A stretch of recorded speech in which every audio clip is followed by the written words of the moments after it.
సరస్వతి దేవి జన్మ నక్షత్రమైన మూలా నక్షత్రం విశిష్టత. దశేహరా నవరాత్రి 2025 దసరా నవరాత్రుల్లో మూలా నక్షత్రం వచ్చిన రోజున అమ్మవారిని సరస్వతి దేవిగా అలంకరించి పూజిస్తారు. మూలా నక్షత్రం, మూల నక్షత్రం, సరస్వతీదేవి జన్మ నక్షత్రం కావడంతో చాలా ప్రత్యేకమైనదిగా భావిస్తారు. బసర్ లోని జ్ఞాన సరస్వతి క్షేత్రంలో మూల నక్షత్రం రోజున విశేషమైన పూజలు జరుగుతాయి. ఈ క్రమంలో దసరా శరన్నవరాత్రులు వేళ మూల నక్షత్రం విశిష్టత గురించి వివరంగా తెలుసుకుందాం. హిందూ సంప్రదాయంలో శారదీయ నవరాత్రులు లేదా దసరా నవరాత్రులు లేదా దేవీ శరన్నవరాత్రులకు చాలా విశిష్టత ఉంది. ఈ దశేహరా నవరాత్రులు వేళ గరిష్టమైన భక్తి భావనలతో, నియమనిష్టలతో దుర్గాదేవికి పూజలు ఆచరిస్తారు. చివరి రోజైన విజయదశమి నాడు చెడుపై మంచి గెలిచిన దానికి ప్రతీకగా దసరా పండగ జరుపుకుంటారు. అయితే ఈ నవరాత్రుల వేళ దుర్గమ్మను రోజుకో రూపంలో పూజిస్తారు. ఈ క్రమంలో 2025 సెప్టెంబర్ 29న మూల నక్షత్రం వేళ కనకదుర్గమ్మ సరస్వతీ దేవి రూపంలో భక్తులకు దర్శనమివ్వనున్నారు. ఈ నేపథ్యంలో మూలా నక్షత్రం రోజు ఎలాంటి పరిహారాలు పాటించాలో తెలుసుకుందాం. దసరా నవరాత్రుల్లో అమ్మవారు రోజుకో రూపంలో మనకు దర్శనమిస్తారనే విషయానికి తెలిసిందే. అయితే ఈ నవరాత్రుల్లో అన్ని రోజులు అమ్మవారి ఆరాధనకు అత్యంత ముఖ్యమైనవే. కానీ మూలా నక్షత్రం వచ్చే రోజు అంటే అమ్మవారికి అత్యంత ప్రీతికరమైనదని పండితులు చెబుతారు. ఇంకా చెప్పాలంటే ఈ మూల నక్షత్రం అనేది సరస్వతి అమ్మవారి జన్మ నక్షత్రం. అందుకే ఈ మూల నక్షత్రానికి అంతటి మహత్తు ఉందని చెబుతారు. ఈ మూల నక్షత్రం రోజు తెలుపు రంగు వస్త్రాలు ధరించి అమ్మవారిని ఆరాధించాలి.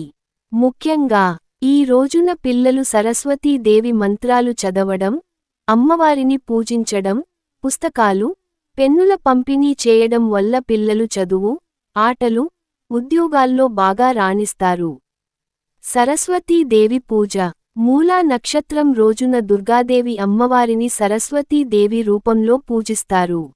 సరస్వతీ దేవి జ్ఞానం, వివేకం, కళలకు అధిదేవత.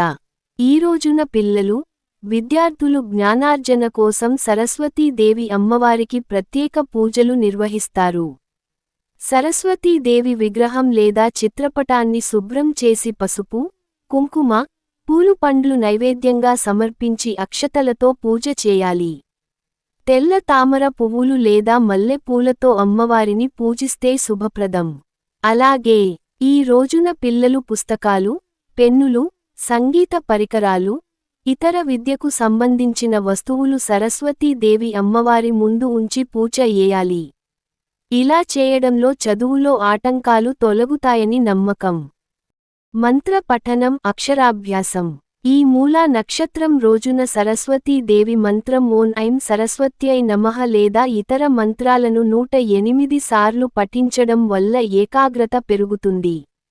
విద్య, జ్ఞానం, కళలలో విజయం సాధిస్తారు. అంతేకాకుండా చిన్న పిల్లలకు అక్షరాభ్యాసం చేయడానికి ఈ రోజును చాలా పవిత్రమైనదిగా భావిస్తారు. ఈ రోజున అమ్మవారికి పాలు, తేనె, కొబ్బరి, పండ్లు, బెల్లంతో చేసిన పరమాన్నం నైవేద్యంగా సమర్పించాలి. అలాగే పేద విద్యార్థులకు పుస్తకాలు, పెన్నులు వంటివి దానం చేయడం చాలా పుణ్యకరంగా చెబుతారు. మన విశ్వంలో కోటానుకోట్ల నక్షత్రాలు ఉన్నాయి. అందులో జ్యోతిష్య శాస్త్ర ప్రకారం చెప్పుకోదగ్గవి ప్రధానంగా అశ్విని, భరణి మొదలుకొని ఉత్తరాభాద్ర, రేవతి వరకు మొత్తం 27 నక్షత్రాలు. అందులో వేటి ప్రత్యేకతలు వాటివే, దేని విశిష్టత దానిదే. అయితే వివాహాలు, ఇతర శుభకార్యాలను ఖరారు చేసే సమయంలో పండితులు ఈ నక్షత్రాల లెక్కను చూసుకొని ముహూర్తాలను నిర్ణయిస్తారు. ప్రస్తుతం మనం చెప్పుకుంటున్నది మూలా నక్షత్రం గురించి. ఇది ఎంతో విశిష్టతను కలిగి ఉన్న నక్షత్రం. సాక్షాత్తు ఆ చదువుల తల్లి శ్రీ జ్ఞాన సరస్వతీ దేవి జన్మనక్షత్రం. అందుకే ఆ రోజు చిన్నారులచే అక్షర శ్రీకార పూజలు చేయిస్తే వారు భవిష్యత్తులో ఉన్నత విద్యావంతులు, ప్రయోజకులు అవుతారనేది భక్తుల విశ్వాసం. చదువుల తల్లి శ్రీ జ్ఞాన సరస్వతీ దేవి కొలువున్న బాసరలోని సరస్వతీ క్షేత్రంలో శ్రీ శారదీయ శరన్నవరాత్రులు వైభవంగా కొనసాగుతున్నాయి. ఈ దేవీ శరన్నవరాత్రులలో భాగంగా 9వ తేదీ బుధవారం రోజున మూలా నక్షత్రాన్ని పురస్కరించుకొని విశిష్ట పూజలకు ఏర్పాట్లు చేశారు. ఇది అమ్మవారి జన్మనక్షత్రం కావడంతో ఈ రోజుకు ప్రాధాన్యమేర్పడింది. నవరాత్రులలో భాగంగా ఈ రోజు అమ్మవారు కాళరాత్రి అలంకారంలో భక్తులకు దర్శనమివ్వనున్నారు. 3 కోట్ల రూపాయలు 30 లక్షల కరెన్సీ నోట్లతో అమ్మవారి అలంకరణ.